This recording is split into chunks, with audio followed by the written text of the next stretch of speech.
ತಾವತ್ ಪ್ರಮೋದತೆ ಸ್ವರ್ಗೇ ಯಾವತ್ ಪುಣ್ಯಂ ಸಮಾಪ್ಯತೆ ಕ್ಷೀಣ ಪುಣ್ಯ ಪತತ್ಯರ್ವಾಗನಿಚ್ಛನ್ ಕಾಲಚಾಲಿತಃ.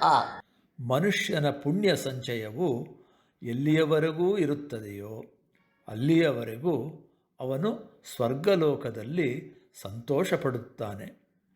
ಅವನ ಪುಣ್ಯವು ಮುಗಿದ ನಂತರ ಅವನಿಗಿಷ್ಟವಿಲ್ಲದಿದ್ದರೂ ಸಹ ಕಾಲದ ಚಲನೆಯಿಂದಾಗಿ ಮರ್ತ್ಯಲೋಕಕ್ಕೆ ತಲೆಕೆಳಗಾಗಿ ಬೀಳುತ್ತಾನೆ.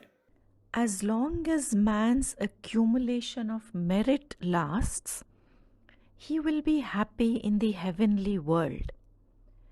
After his merit is over, he falls headlong into the mortal world due to the movement of time, even if he does not want to.